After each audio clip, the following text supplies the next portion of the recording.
live. Today I have the honor of interviewing Headkrack. He has a new single out called Buckwild, featuring the legendary Method Man and Kool Keith. In addition to his music career, you can catch him daily on Dish Nation. He's a comedian, performing live frequently, and he has a long history on radio. We're going to bring him in and talk to him about his music career, his new single, upcoming shows on the tour he has with Kool Keith, and what else he's got going on. Let's bring him in. Peace. Can you hear me?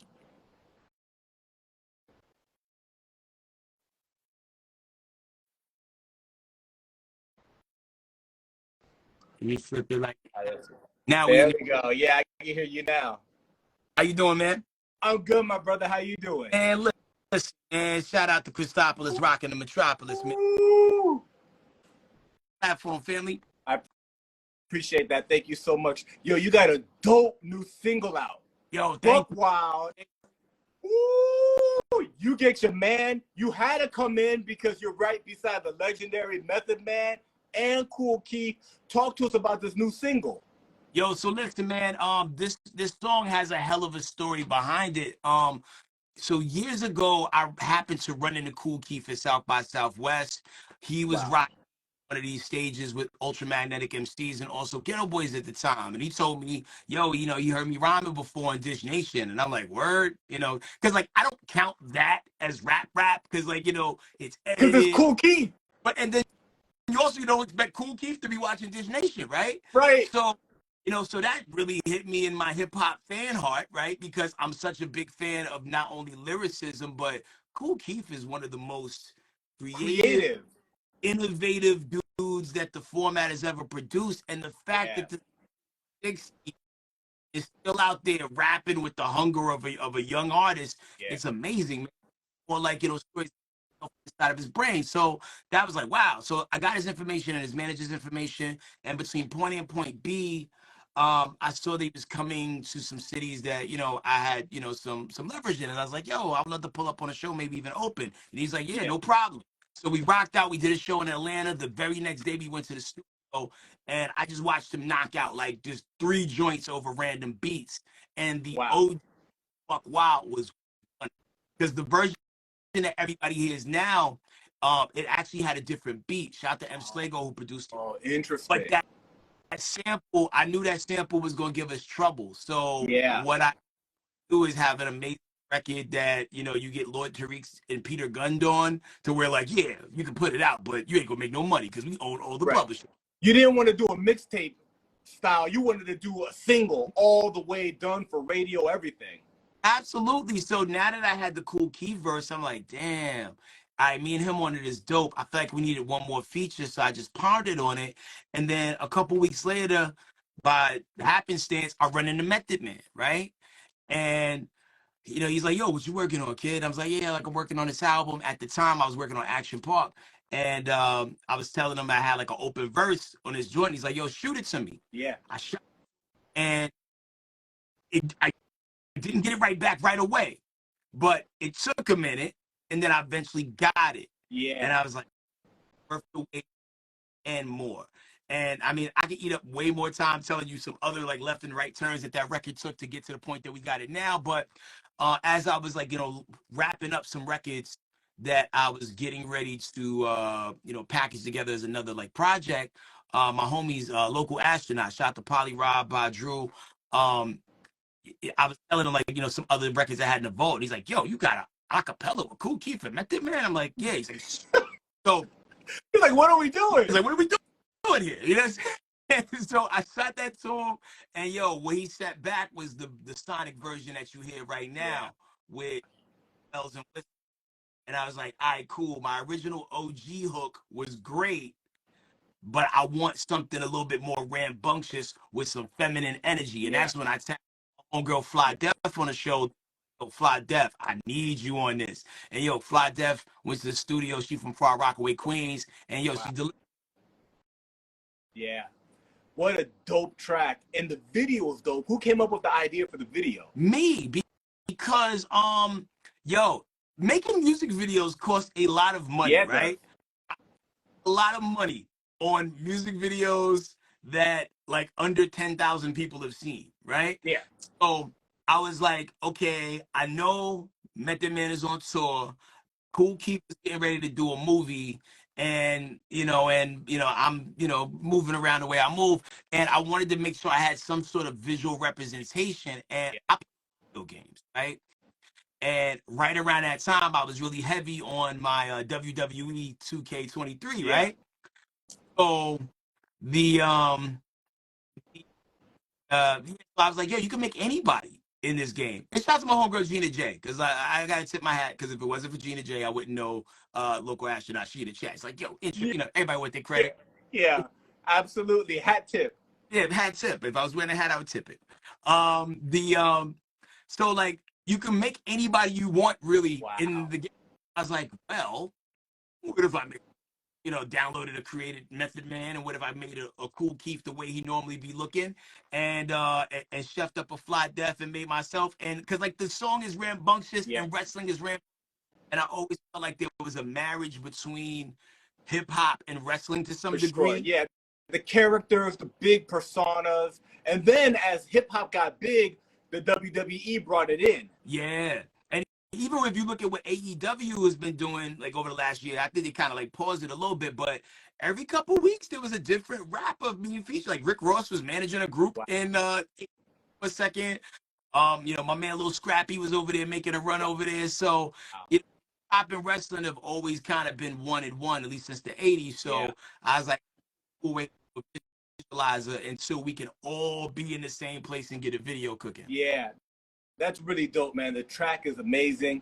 It's available on all digital streaming platforms. But I went digging, and you have a dope discography. You've got more albums up on there, 4 albums that are currently available on digital streaming platforms, and the work you've done with Bodega Brothers. Talk to us about Bodega Brothers. Yo, Bodega Brothers are some of my best friends that I conveniently happen to rap with. Wow. You know what I mean? It's the thing. Like when I graduated from high school, I'm originally from the Bronx, New York, but I graduated school in Texas. Keynote from the Bodega Brothers was a part of a crew called Squad X. Travi was a part of a group called The Menu, and we all happened to end up working at the same radio station, and we're hanging out all the time.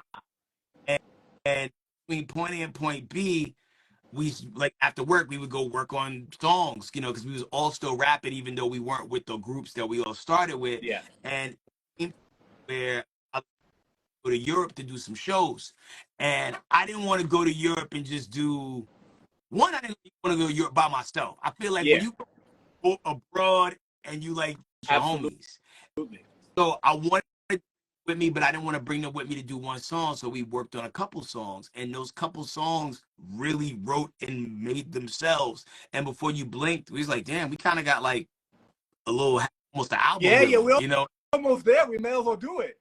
Yeah, so then we was like, yo, we got to call our crew something. And then one day me and Keynote, we was in the gym, and we came up with the name Bodega Brothers because we offer a little bit of everything. If you go to a bodega, I know like they don't really have a lot of bodegas in LA, but that vibe, right? And at a bodega, you can get a little bit of anything. You want to buy a sandwich, you want to buy cigarettes, juice, a gun. A bodega can sell it all to you. And music, and we party, we like to educate, we like to wild out, we like to tell our life stories, and we like to hopefully try to make better people through the music that we make. And that's dope. A journey for the group. And we got a bunch of records in the chamber that we're about to start letting the clip ring on.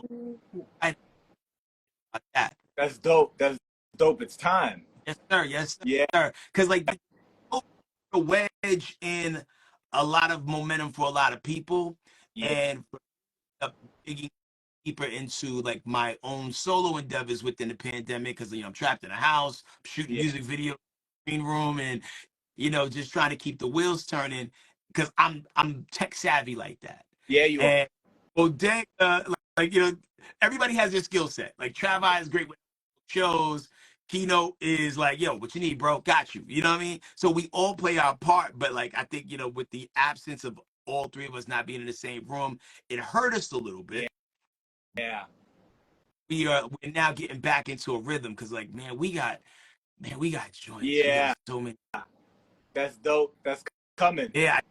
And I can't wait for the world to hear them, man, because like I'm telling you, like even with my solo records and the Bodega records, it's all about the intent and what we do. It's great everything we do. That's beautiful, man. You've had an amazing career, very accomplished as an MC. We're talking about the work you've done with Bodega Brothers. We're talking about the new single, Buckwild, available on all digital streaming platforms now, featuring Method Man, Kool Keith, Deff, amazing track. But you're also known for being a radio personality. You're on Dish Nation Daily, right? You're a comedian. You're hilarious. You know what I'm saying? You know, so what's so interesting is like, take us through your journey as a creative, right? As an artist, you're a well-rounded artist. How did one thing go to the next? Did you start as an MC? Did you kind of like go to school and major in communications, or how did it all kind of come together for you? Well, the radio thing came from, I used to work for different record companies, right? When I got out of high school, I took one semester in acting school and I left it because they wanted me to talk with the non-regional dialect. And I hated that because I'm like, I talk kind of who I am. And I also see y'all over here finessing these people, tell them they're going to make it. That person can't even talk good. So I grabbing which it was, and I bounced after that first semester. Hindsight 2020, I wish I'd have ran it through because at that time, for me to get an associate's degree at that particular educational institution, it was like $10,000 for the whole program.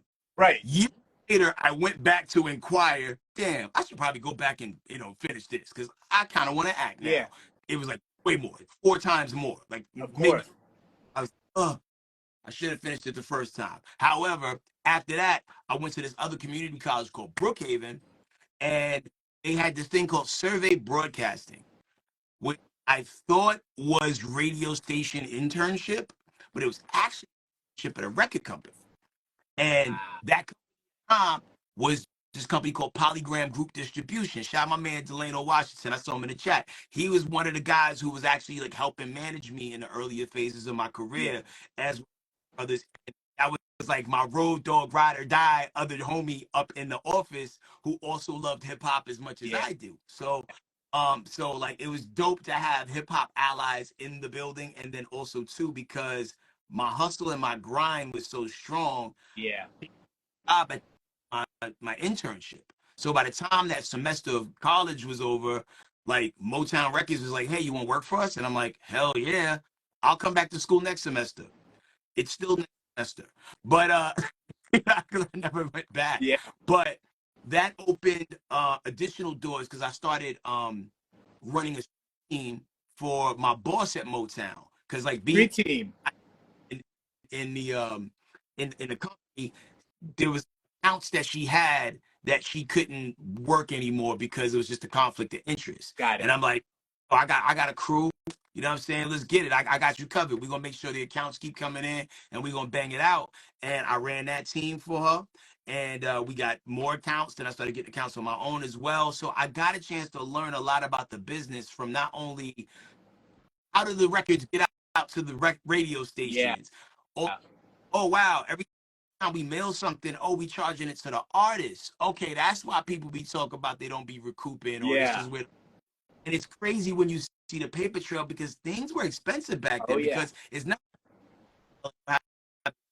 We were mailing physical CDs and vinyl around the country and sometimes overnighting it, and even if you're something that like weighs like less than 4 grams, it's like 40, 50 back then. So I learned about all of that. And then between point A and point B, I started to notice that the industry was starting to shrink because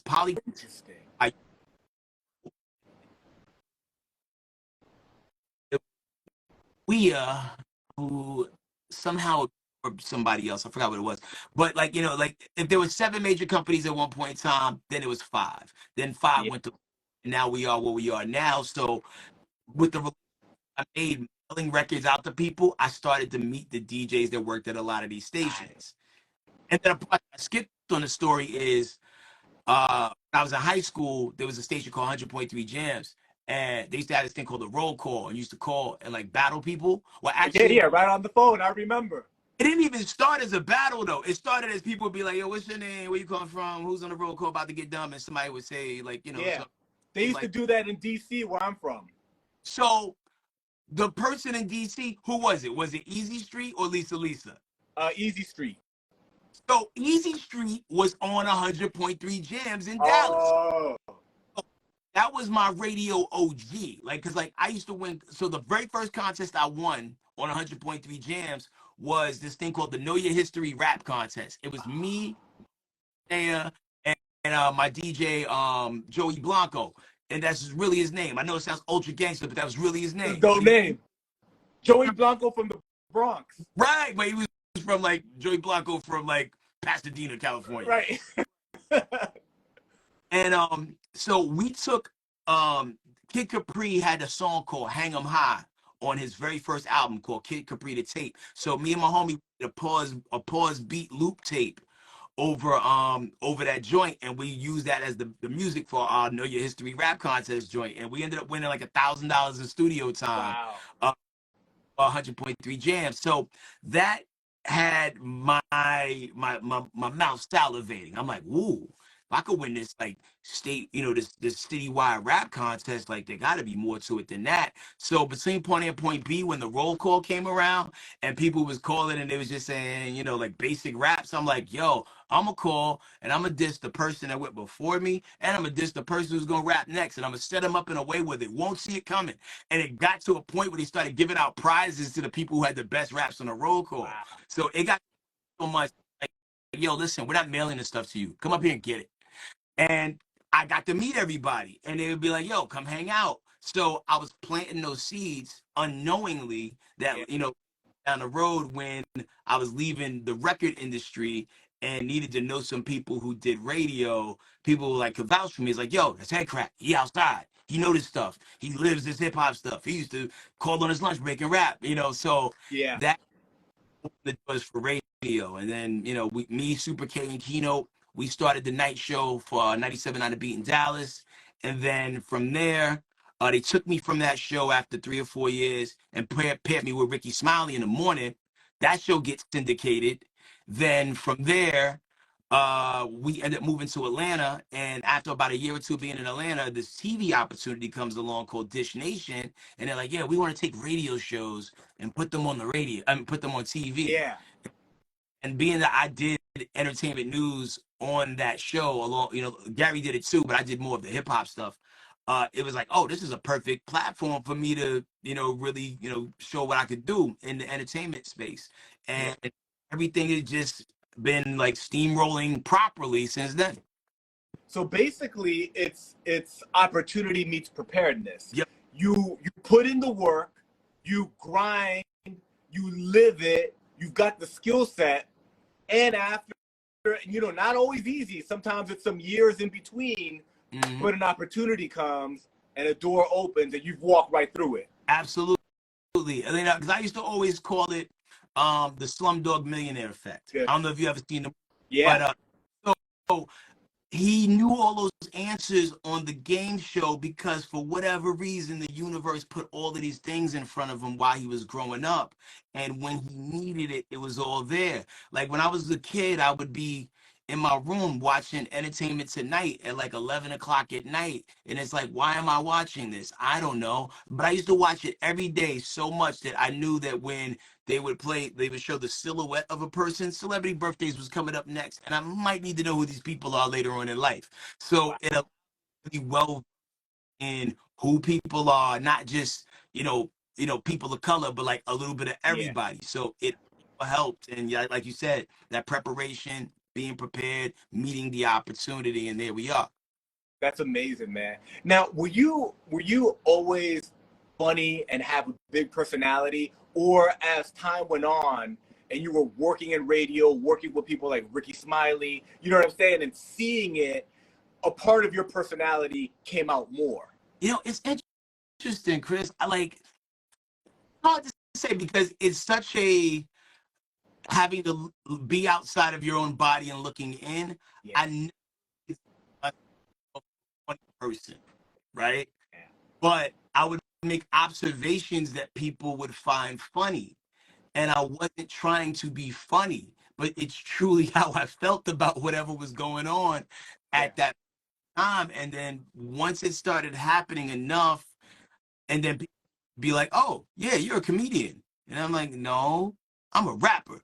You know what I mean? Like I was very like, and you're a radio DJ. No, I'm a rapper who's on the radio. But yeah, that's the hip hop in you, because hip hop's like that. Exactly. And and like what I wasn't understanding at the time is like, well, you say you rap, but you don't rap every day on the radio, and people hear you on the radio 5 days a week, and you make us laugh on the radio 5 days a week. So now you're a comedian, you know, on the radio, no way, size, shape, or form. So I as I got older, I realized that okay, yeah, it's no one. I don't think no one really likes labels. Yeah. But I'm entertaining because I will do radio, I will do TV, I will rap, I will go do stand up, I will box, I will do it all because you know I have that spirit of adventure. Like you know, like I find of doing and I'll do it till I'm no longer afraid of it. Because I used to be afraid to like talk in public. Because I used to, you know, I was never bullied, but I was picked on, which made me learn how to fight. Which you know, but still, like I would always just be quiet. I was mostly the quiet one amongst my friends because I never wanted to like stand out because I didn't want people making fun of me. Yeah. Because if I go up and down, you know, and all that other stuff, and like I was always just like trying to impress these girls that I like. So like I didn't need my self-esteem or ego being brought down a peg. You know? Yeah. No, that's fascinating, and I'm sure that a lot of people would find that really interesting because you have a big personality on camera, and you're on TV, and you're on the radio, and you're in music videos, and you're on tour with Kool Keith. But when you were younger, you wanted to kind of like be cool and not say the wrong thing. And I think a lot of people go through that, especially when they're younger. What were some of the ways that you overcame that?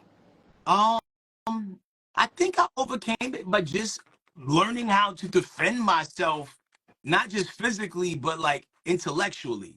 Convers like like, and people who I'm friends with to this day would snap on me, and because I was always like, "Hey guys, come on, man, like knock it off, man." But once I started snapping back, they's like, "All right, I got it." They gonna think twice about it. Right. And then like my whole life I've been a very calculated person, right? I remember one time there was a kid who was messing with me in school, and I wanted to fight him right then and there. And I was like, I could do that right now, or I could fight him as we're getting ready to get on the school bus in front of everybody, just so everybody would see that and be like, "Yo, don't F with him." And that's what I did. So if you make a hard enough statement, you don't have to make those statements over and over again. Because I'm not a rah-rah dude, but at the end of the day, I will defend myself. And like it took time to build up the courage because like at the end of the day, all I wanted was friends. Because I moved, like, you know, like I left New York for the first time, like when I was still in elementary school, right? So all of my friends who I knew, who knew me, I didn't have them anymore. So moving to a new state and being alone and like trying to find people to replace the people, not this thing. So it was find other weirdos who were like me or the people who like playing video games as much as I did. Yo, you like Star Wars and Transformers? I do too. Let's hang out. But but with some of that like comes like things that kids do because kids are the coldest. Yeah, they are. Yeah. That's really dope. Thank you for sharing so much of that backstory. It's amazing, especially with the levels that you've achieved. Now, you are doing some stand-up now, right? Talk to us about, you know, getting on the stage and how that's different from being a funny person on Dish Nation or on the radio, actually going up and rocking the crowd as a comedian. Yo, so I hear people say this all the time. Like, everybody has that funny friend, but not everybody is built for stand-up.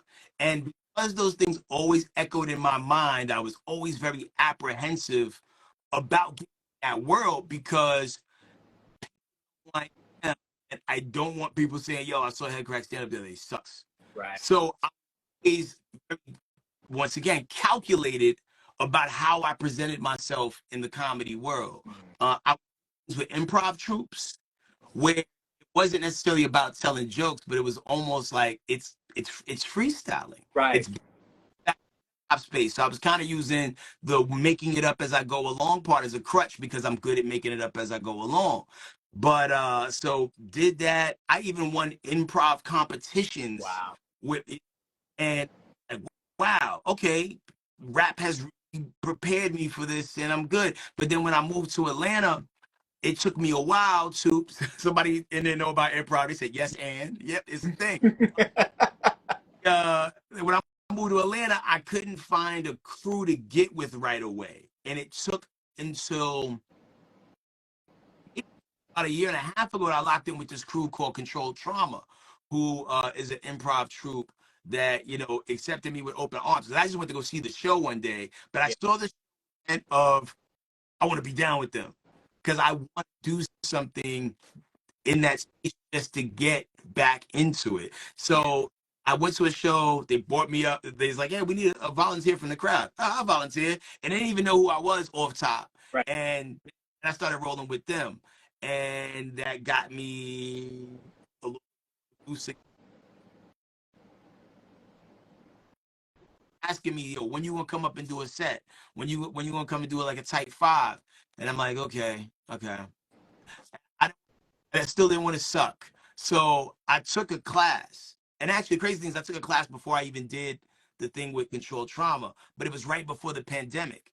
So I took a class, graduation show, rocked it, and then started doing a couple open mics. Then the pandemic came. Wow. And then started getting canceled for things that a couple people didn't find funny. And I was like, oh, hell no. I don't want to do comedy because I want to punch people. And it was like you can't on the phone. You know what I mean? So it was like, all right, cool, I'm just gonna rap and I'm gonna figure out what I'm gonna do in this entertainment space. Still got the radio show, whoop-de-whoop. I'll just, and I'll maybe find an improv troupe. So then I found the improv troupe, and then out of the blue, I get a call to host this comedy thing for Kenan Thompson. Wow. And when I did it, I was just improvising and riffing, and people was like, man, you're good. How often do you do stand-up? And I'm like, I don't. Who's an amazing comedian. She's been like on America's Got Talent. She travels all around the country. She told me that night, she's like, yo, I do this comedy class. And I was like, yeah, I would love to sign up for that because I wanted to get back into writing again because I was rusty. The pandemic lasted about, so I didn't like 3 years. I didn't feel comfortable at all just going back out there saying, hey, I'm a comedian, because I didn't use that part of my brain for a long time. So I took a class. I started writing again. I got with a cool group of people from that class who we just all kind of clicked. And it's cool to have adult friends that don't rap. So like I got like a second family out of that. It's like a whole other type of crew. Yeah. But we still get to go out though, and that's cool because because going to open mics, you're gonna be going to a club or a bar or a coffee shop, and you're gonna be there for like maybe 3 hours, depending on what's going on. Signing up on a list, you waiting for your name to get called, or maybe doing a bucket list, or unless you're booked as a feature. So it gave me a different reason to hang out with people, and I enjoyed every minute of that. So that was dope, so I've been like doing open mics and stuff like that since April, and that prompted me to come up with a new concept, which is a remix of a concept that I put together before the pandemic. And this new thing is called Results May Vary, which is if you put a comedy show, a game show, and hip hop component in a blender, its results may vary. And we did our first show September 9th. We got another show coming up next weekend, October 28th. And this show is gonna be wild because it's Halloween, so that gives us all to be as nutso with it as we want to be. Tickets are in my bio. Go to the Eventbrite link. But yeah, I'm excited about that, man. And stand up has been really fun. We just did a show. We did a level 2 graduation show on Tuesday. Yeah, I saw that. And yo, to do a 5-minute set is one thing, but to do a 10-minute set is like another mile marker. Yeah. In the and the fact that I was able to remember 10 minutes worth of material and it landed. Ooh. I'm like, okay. What do I want to talk about next? You know, I'm excited about the future and all that. That's really dope. When you rap, an MC vibes off the crowd, reads the crowd, and part of your job as an MC is not to just deliver the raps on the beat, but to rock the crowd. MC means move the crowd.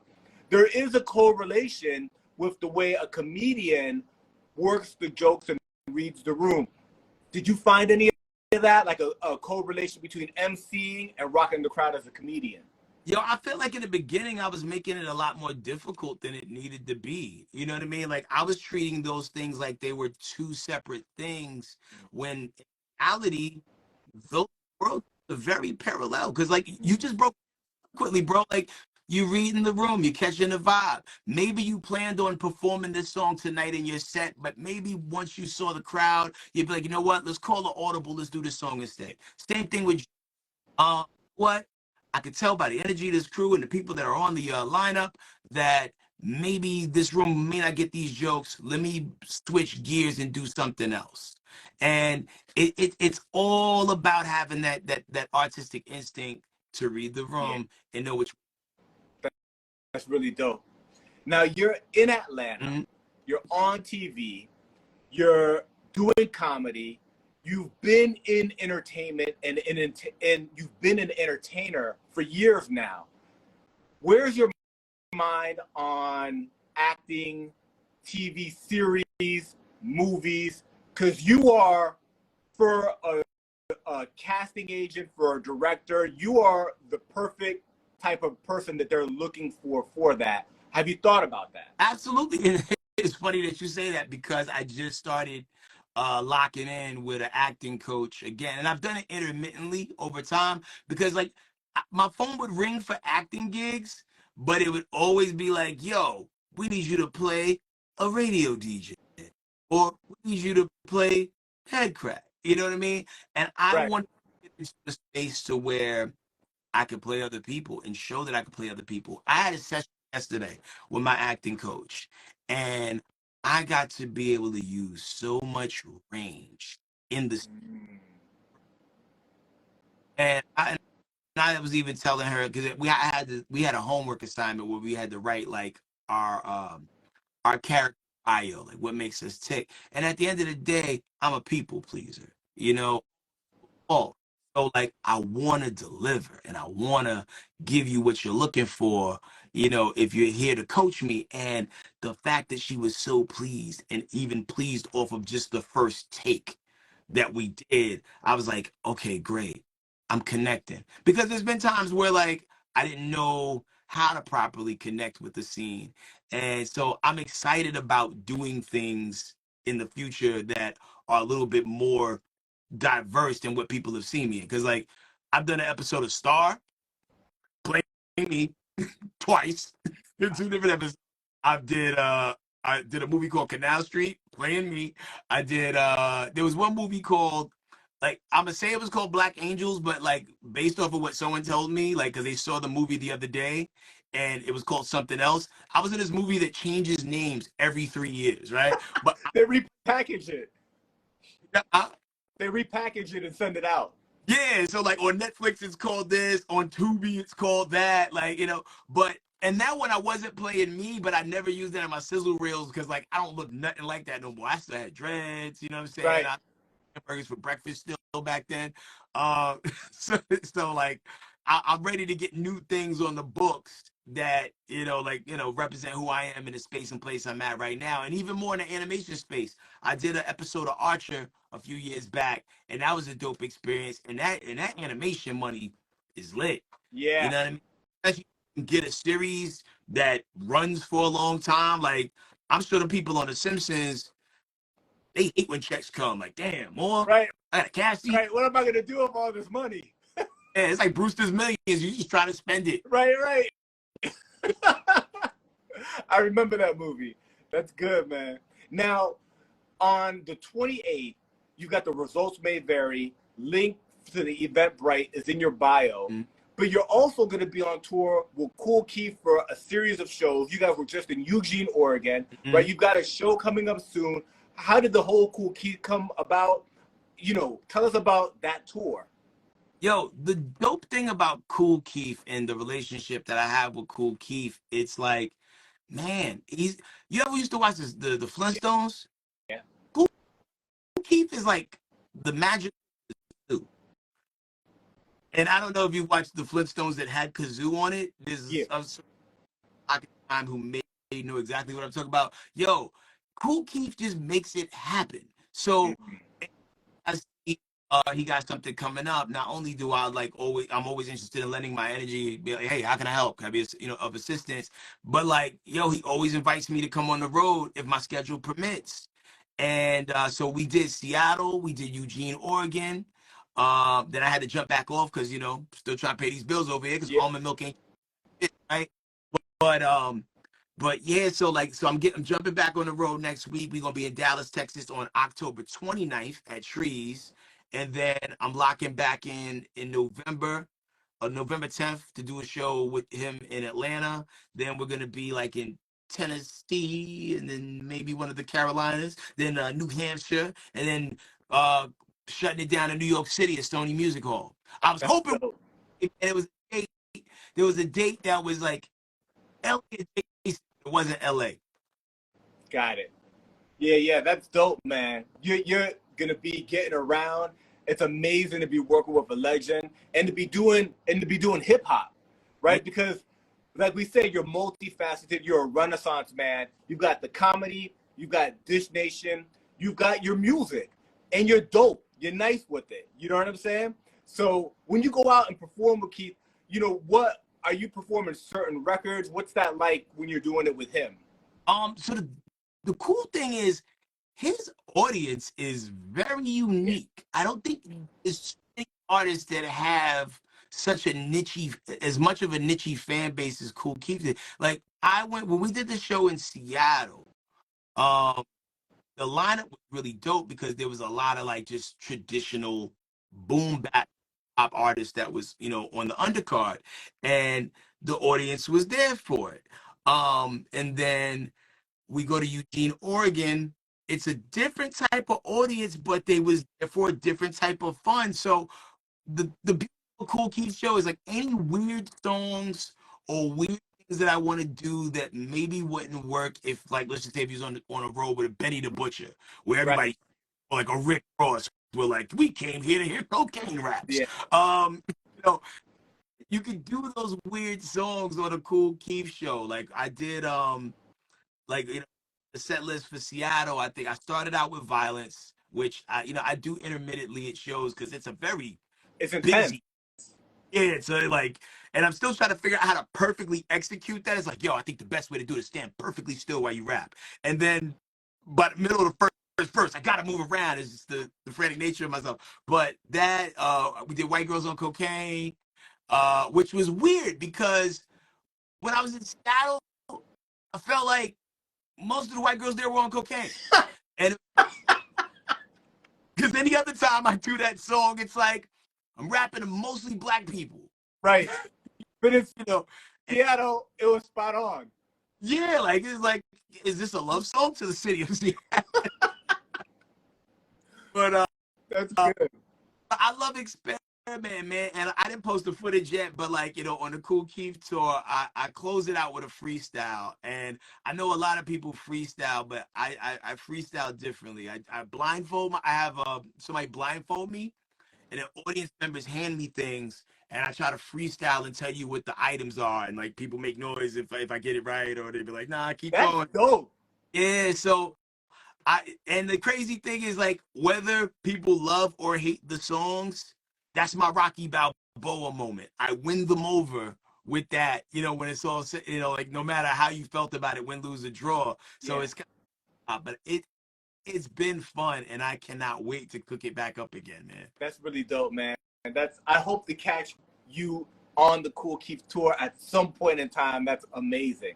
Bro, I mean, I know you all the way in LA, but yo, any show that you want to come to, I will make sure that you're good and on the list so we can lock in, man. Because like, yo, your energy is phenomenal, and I don't get to go to LA as much as I used to, but because of some things that I'm cooking up, I feel like I will be in LA at some point in the very near future, probably in the results may vary space. But I'm working out on some hip hop stuff too, man. I would love to lock in, man. But if you want to come to New York, New Hampshire, Dallas, Atlanta, whatever, man, pull up. I appreciate I'll make sure. that.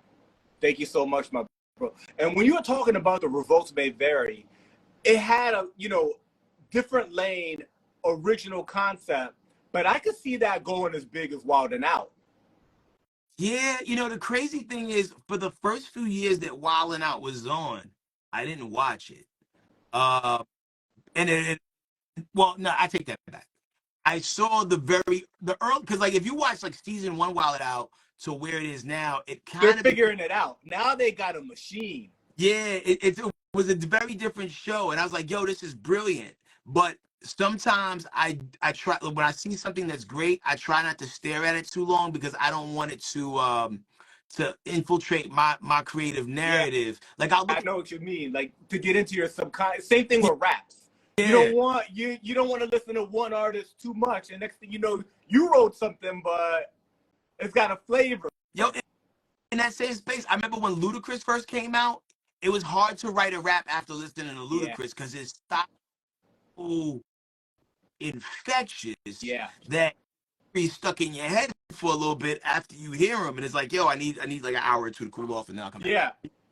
But I mean, in a perfect world, man, because like at the end of the day, the beauty of Wild 'N Out, it was a platform that launched the careers of so many people. Yeah. And I can make results may vary, a companion piece that exists in a similar universe that where it's a launching pad for other people who are creative and have something to offer, then like, hey, my work here is done. Because like, money is not the motive in which I do things. I mean, I left a job that couldn't pay me enough to stay there. That's right. Yeah. About the way that what you're doing makes you feel, and I feel good seeing people win, seeing people succeed.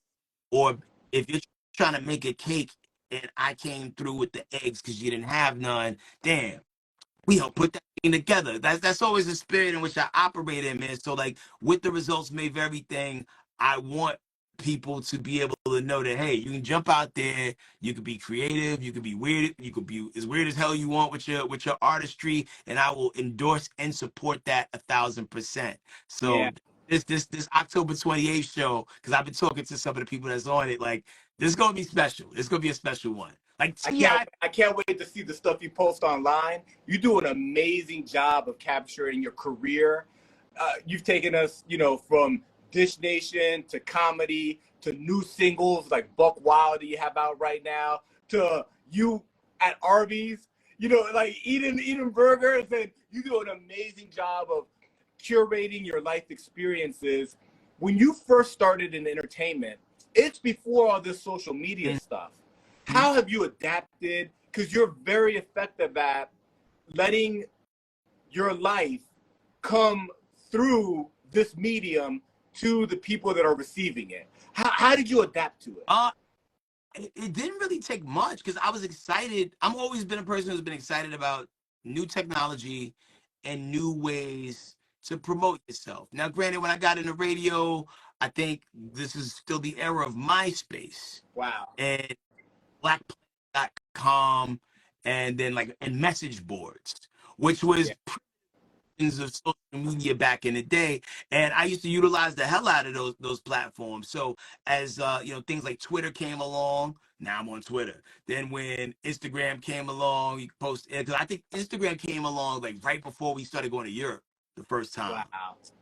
All back to like my very first IG post. It's like, it's cool. Like there's a lot of pictures of food because I was definitely way greedier back then, just eating everything.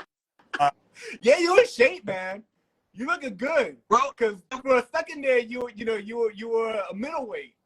Yo, when I trained for that fight a year ago, I just tried to keep that conditioning going because how I felt, I like how I looked, and I just became a lot more health conscious because, man, like, listen, man, you walk in the store and there's things on every aisle that'll kill you dead. And and I think it's part of the grand plan because nobody wants the government doesn't need everybody living to be 100. Right. There's just not enough food. There's not enough space. So the FDA be green lighting stuff to just help get you out of here. Like my barber the other day put me on to something. Have you ever heard of meat glue? No. Bro, everybody watching, when you get a chance later on YouTube, look up meat glue. They will take just random scraps of meat and then put this compound on top of it and then stir it up, and then when it's done it bonds everything together, and it looks just like the nicest steak you've ever seen in your life. So they make a steak. It's not actually a cut of meat. It's something they've put together. Well, no, it is a steak, but like it's just like scraps of meat. Like, all right, cool, here's a little bit of like maybe the I keep wanting to say just the loin, and I know there's other parts of the steak, but like just, but like leftover parts, and maybe a little steak. I mean, maybe a little bit of cow, maybe a little bit of whatever. But usually they try to keep it in the same meat class, right? But they mix it all together, and it comes out solid, looking like the greatest $100 steak that you've ever seen. But the chemicals used to bond that stuff together is awful for you. Like you ain't even supposed to breathe the stuff in when you're whipping it up, and it's crazy. And then even like with California, like finally banning Skittles. Wow. The Skittles. Like there's so many things that the Food and Drug Administration green light that are horrible for you, and they'd be like, yo, and don't be smoking weed if you live in Arkansas. But it's okay in Louisiana. Like I feel like everything should be universally across the board. Like if the UK says y'all can't have Lucky Charms, and the reason why you can't have Lucky Charms is this, that, and the third, nobody should have Lucky Charms. We should be on the same page. Yeah, if it causes cancer in England, why can we eat it here? Right, because it's gonna cause cancer here too. But at the end of the day, you can just tell what countries are controlled by like shadow organizations and who really cares about the people and who doesn't.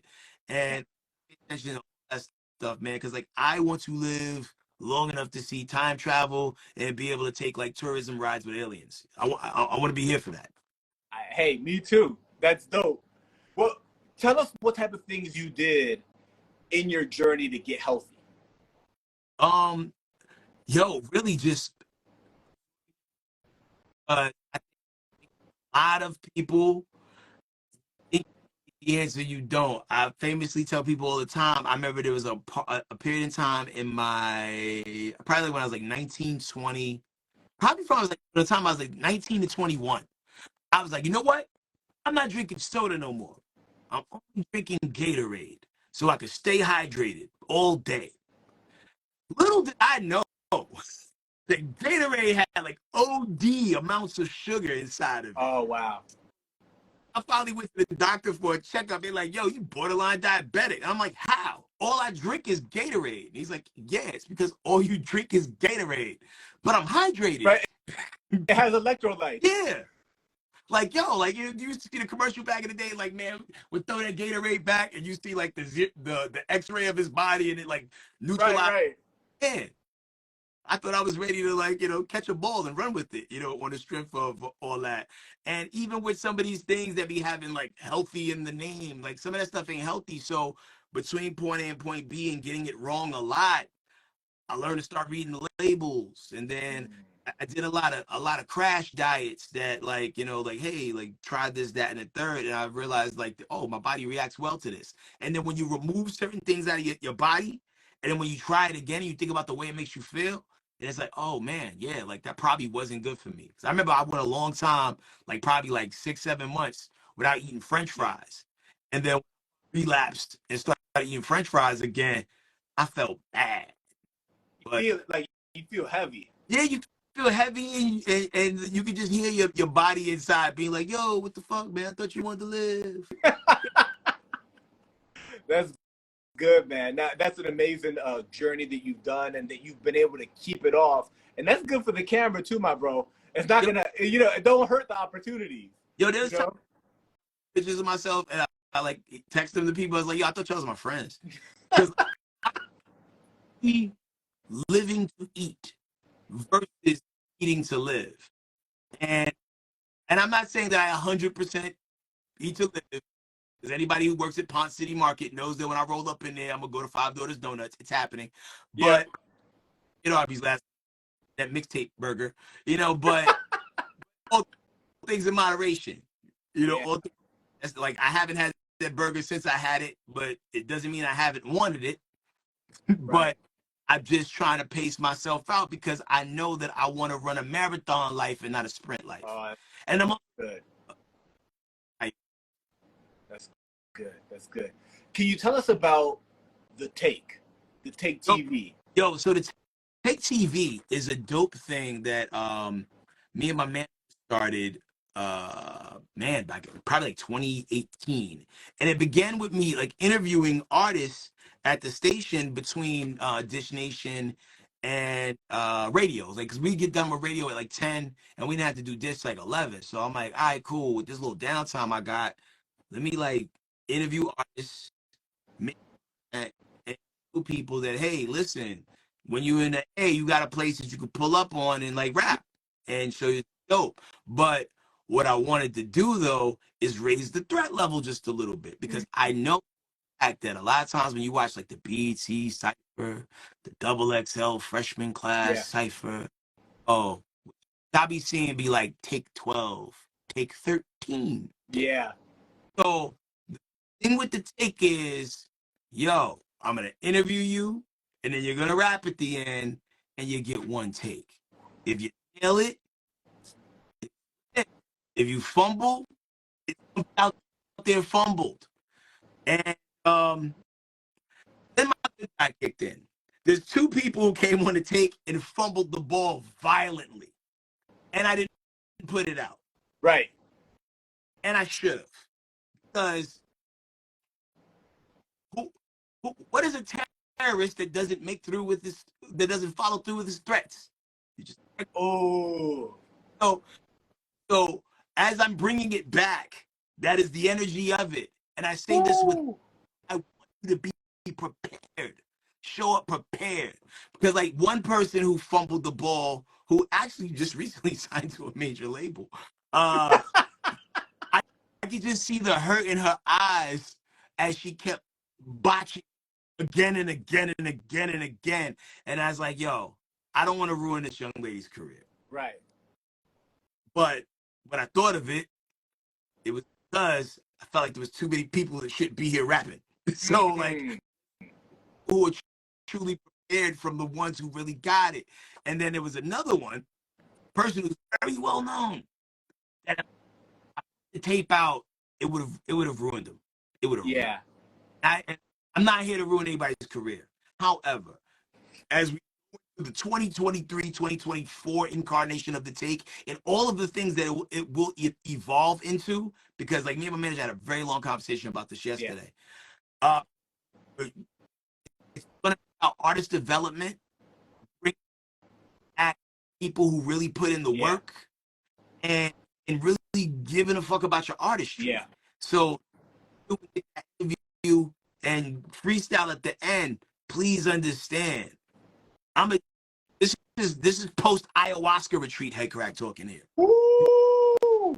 Out bad. If it's bad, we're putting it out. And it's not to be an asshole, but you knew what it was when you signed up for this. Yeah. You know what I mean? It's like if you go to the running of the bulls and you can't be mad, oh, I got hit by a bull. Well, you can't. Yeah, you're at the running of the bulls. You don't get the picture without having the threat. Boom. So there it is. So I'm excited about it, and like, just like to get the platform on the other side popping again. Follow the Take.tv on IG. We put up these weekly challenges for people to like, if you're feeling the beat, you get the remix button. do a rhyme. This week we did like a freestyle challenge where like words pop up just so you can practice freestyling.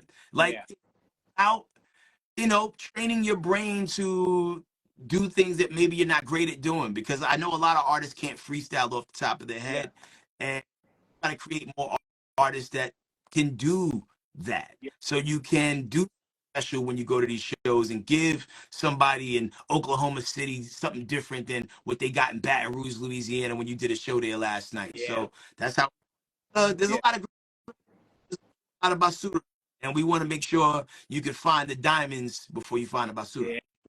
Yeah, that's good, man. That's dope. That's dope. And I think, when somebody's performing live on stage, if you drop the mic, you drop the mic, right? Yeah.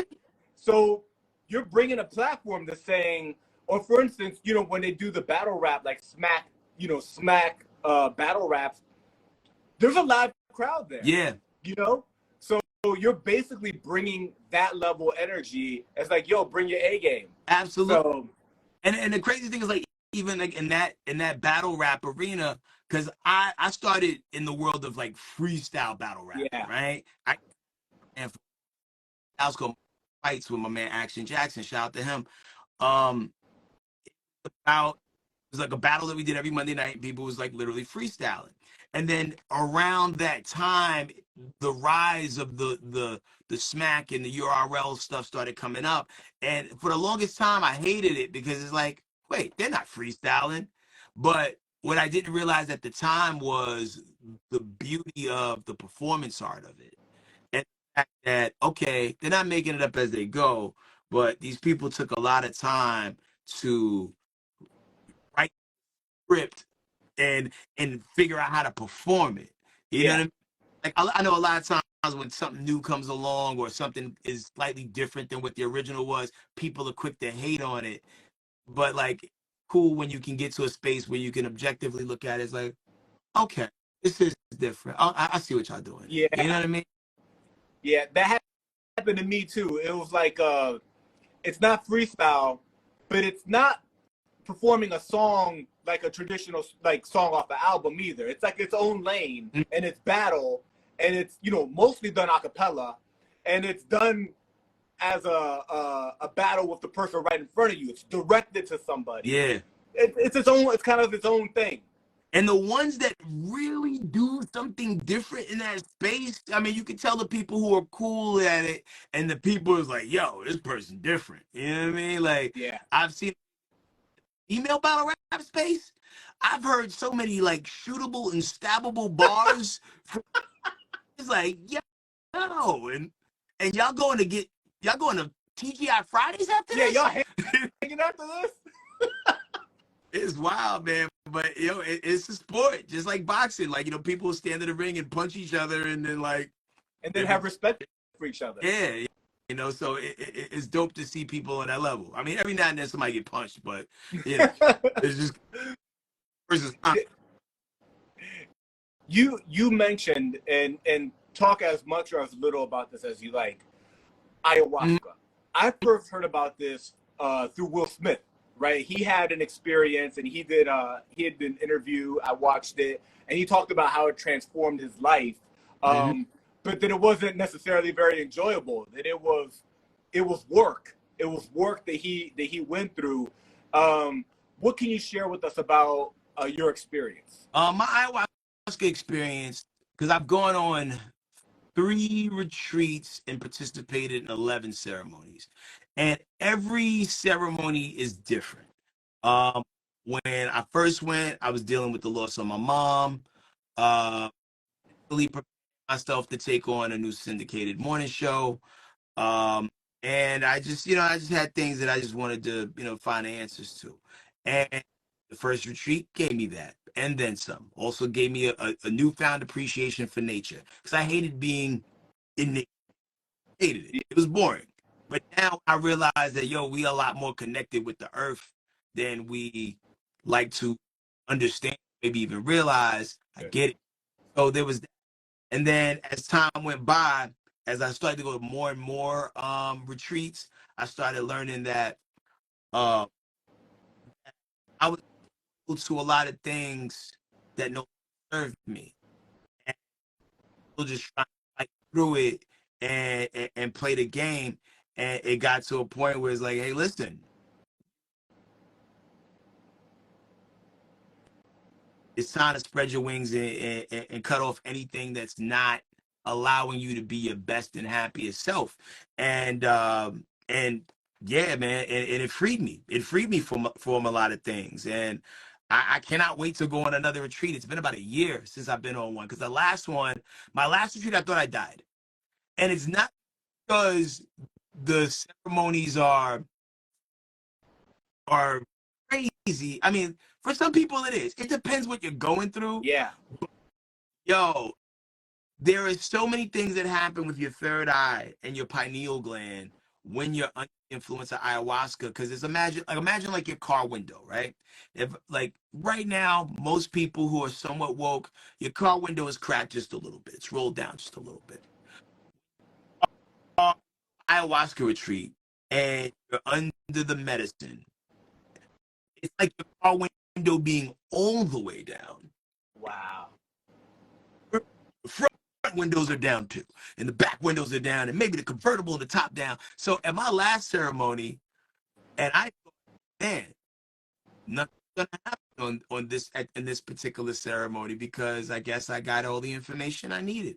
This one dude came up and he hit a tuning fork. Frequency in which it registered in my brain, where let's, if right now we as human beings see 16, I know I'm right. I was seeing 50,972 and a half colors in real time. I'm like, whoa, I am dead. I am dead. I'm only seeing the things I'm seeing right now because I am dead. I am on my way out.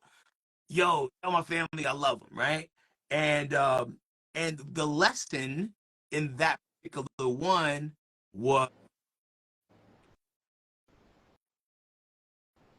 it wasn't until I asked for someone to help me, and I have to tell me that I was okay, that I became okay, because I'm such a suffer in silence type person. Yeah.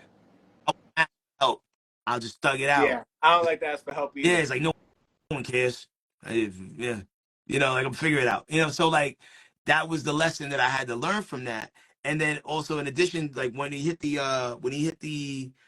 tuning fork, you know how like binary code works, where it's like zeros and every picture that was anywhere, like on someone's shirt, my brain processing pictures is like it was binary code. Wow. So walked up shirt that had like an ill pattern on it, and I was trying to look away. It's like, yo, I'm seeing too many colors in your shirt, too many patterns. I gotta look away. Then it leaped off of the shirt and then went to the sky, and then it connected to the sky to show you that everything's all connected. Wow. It's all connected. Everything is a cause and effect.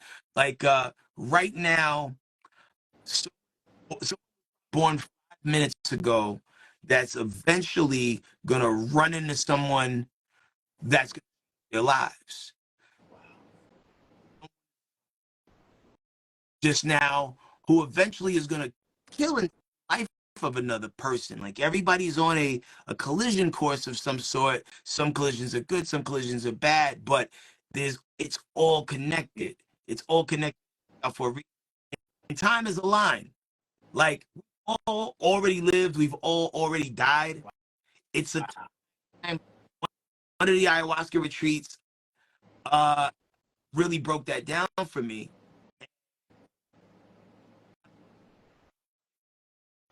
And I don't talk to my future self, I talk to my past self. And I think that's why I've been throughout my life, I've always been so well prepared for the things that people throw at me, is because like once I became enlightened, I did more with my young self.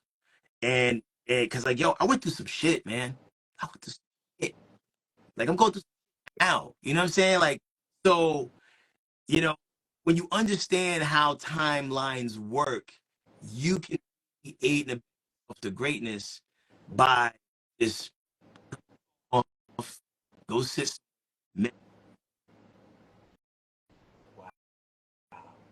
Wow. My bro, thank you so much for sharing all Yo, that. And as we start the wrap, you know what I'm saying? You're such a dope individual and a talented individual. We opened the show talking about the brand new single that you have called Buckwild, featuring the legendary Method Man and Kool Keith and Fly Deff, produced by local astronauts, available on all digital streaming platforms. And once you're there, go check out the rest of the discography. Gems on every album. Thank you, you fam. got a show on October 28th. Results may vary. Big things I think are gonna happen with that. Yes, sir, man. The link for the tickets is in your bio. Yep, Eventbrite. There's 2 shows. There's an early show, doors open at 6:30. There's a second show, doors open at 9 o'clock for that one. No matter what show you pick, it's gonna be a good time. Both shows are different. Similar to the same way we did the first results may vary. Good. Results may vary because you never know what you're gonna get. And I'm just looking forward to doing more of these across the country and locking in with more creatives to put together these productions and coming to a city near everybody that has jumped in and out of this Instagram live interview, man. So big up, big up, big up. Yeah, my bro, thank you so much. I look forward to running this back sometime in the future. And you got big things coming for you, my bro. You too, bro. I like your energy. I like your line of questioning. You know what I mean? The same questions I normally get. Like, yo, how'd you get your name? I appreciate deep dives, man. So I appreciate that, big time, brother. And yo, shout out to your platform and just the enthusiasm that you bring to what you do, because it reminds me so much of myself when I start interviewing people, because I care. You know what I mean? So I'm gonna listen to your album for real, and I'm gonna do the knowledge. And not everybody does that. Some people just get the surface level notes and just rock out, man. So it's dope to see journalists out there still doing the work and digging, man. So I appreciate that. Thank you so much, my bro. We're running back soon. Much love. Salute. Follow the homie Cristopolis. All the people that came in here, yo, follow the homie Cristopolis. Thanks for allowing me to come through and share love on the platform. And I'll see you in the future, brother. I see you in the future. Peace.